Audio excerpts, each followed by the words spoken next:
जीजा जी के आदत खराब बा, हथवा में रंग ले पियले शराबा। दीदी रे जीजा जी के आदत खराब बा, हथवा में रंग ले पियले शराबा।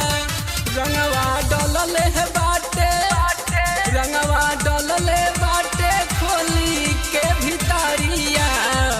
पाला समान भइल बा, बड़ा कोइले बाटे हमरो दूरा गतिया। बड़ा परेशान कोइले बा।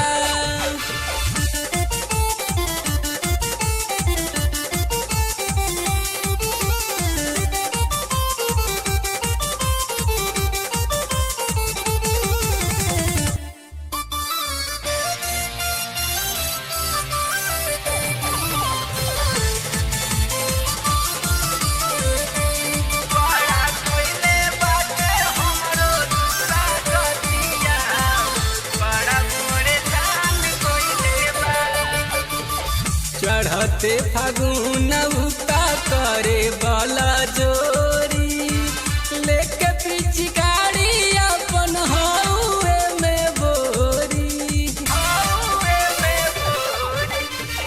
चढ़ते फागुन उता करे वाला जोरी, लेके पिचकारी अपन हौवे में बोरी।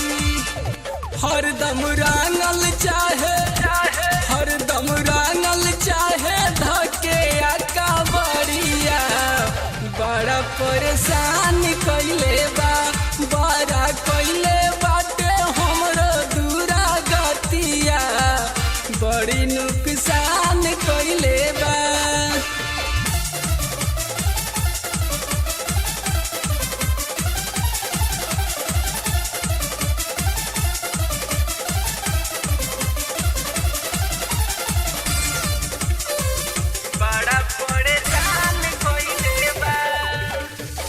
जब हम सिंगार करी हमके निहारे ले, मीठी मीठी बतिया में हमके फंसावे ले। जब हम सिंगार करी हमके निहारे ले, मीठी मीठी बतिया में हमके फंसावे ले। हथवा डाल